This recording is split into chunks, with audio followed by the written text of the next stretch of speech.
Yeah, absolutely. And like you said, it is a double-edged sword because, having expectations is a good thing.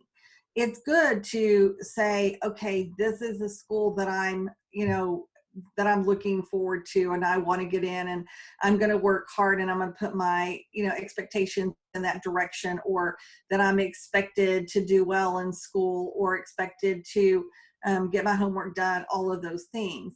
But where it becomes a issue is when that expectation um, becomes so embedded in them that it's not really an expectation. It's that they look at it, they can never achieve, they can never be good enough, they're never going to meet that expectation. And the reality is that we all, set expectations or goals for ourselves, and sometimes we obtain those and sometimes we don't. And we can't internalize that and make it about who we are as a person versus the outcome of just the situation. So, that, I think that's where the I guess the issue becomes, is that when it becomes if you don't meet that expectation, then you then are a lesser, you look at yourself lesser, you view yourself, or you feel like that people are looking at you lesser, or that you're never going to meet an expectation. And you begin to go down that rabbit hole of negativity that then adds in that extra stress, that extra pressure, can open up for depression, all of those things. Yeah, absolutely. I think so much of our society is that, and as humans, we feel empathy and we want to fix the situation.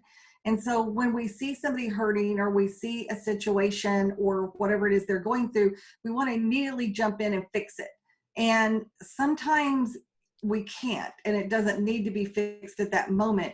It's just that they have to deal with that moment at that moment. And once they kind of get past that emotional reaction of whether it's anger or frustration or disappointment or whatever, then they're going to be okay. I tell parents all the times, and one of the conversations I have up front is that when your students are these letters are going to come, they come via email or sometimes they come in the mail. Talk about this up front. How does your student want to get the information? Do they want to open the letter in front of you? You see these, like, I got accepted videos where people are videotaping themselves and they're all jumping up and down screaming, I got accepted. But what you don't realize is that there are thousands of kids that made those same videos that didn't get accepted, and it never gets posted because it was a disappointment. They didn't get in. And so how does your student need to deal with this? Do they want, I have, 3 kids of my own. My youngest daughter she needs to process. So for her, she wanted her letters. She wanted to go to her room and she wanted to open them privately. And she wanted to either get excited or feel that disappointment on her own for a few minutes and then come and tell me.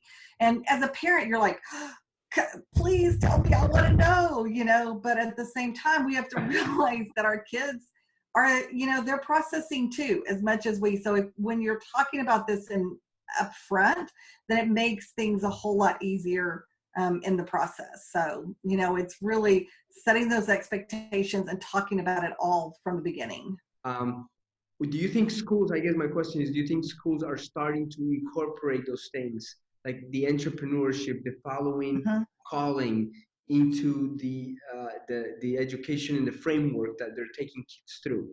Yeah, so I'm going to kind of back up into the high school area. So one of the things that I do with students, because I agree, I think finding your calling, finding your passion, knowing where, what that higher calling is. And once you get there, like, you're excited in business. I can tell you, as much as I love my business, there are things that I don't enjoy doing. I'm like, I have to do this piece of it because it's just part of it. But 99% of it I love. And it's because I'm in my passion. I'm doing what I'm really called to do. So I have a program that I call Uniquely You, where I really help those kids figure out what it is and where their passions are. So if they're a student that's like wanting to go to medical school, then we're going to make sure that they're setting themselves up for success to get into the right programs going forward. And then within the colleges now, we have a lot of they're very competitive, but we have programs where kids can go in, and it's kind of like a fast track. So they're spending 3 years getting their undergrad, and then they're going straight into, they're already connected into the medical school going forward. We are seeing entrepreneurship. That's a new, definitely a big major that's coming up. So for me, when I'm working with the student, if I see that that's that student's gift, if that's an aptitude, that's where they're headed, then I, encourage them, go out and start a business now.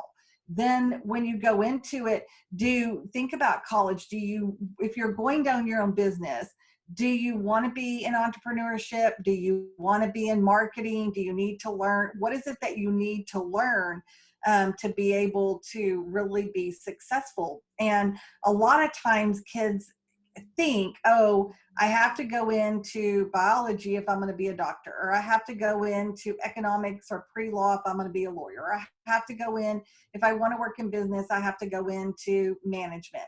And that's just really not true. It's really more about finding a degree that's going to allow you to do what you want to do ultimately in your life. I mean, obviously, most people don't pull in psychology and education. They'll go one or the other ways. And so for me, it was like, okay, I have a passion and a care for both of these things, and I'm able to marry them together.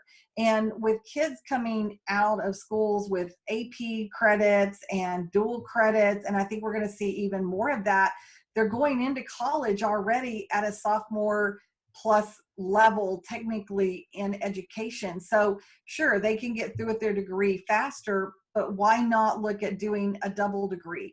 And you typically only apply to one. And I tell the kids, you're going into one major, but when you're there, then you know that you can pull in this other area. Or you can go and take, even if you're not getting a degree, sometimes it's not about the degree, it's about what classes can you pull in that are going to complement what you're doing, so that when you're through, you're able to really be more well-rounded and be successful going forward.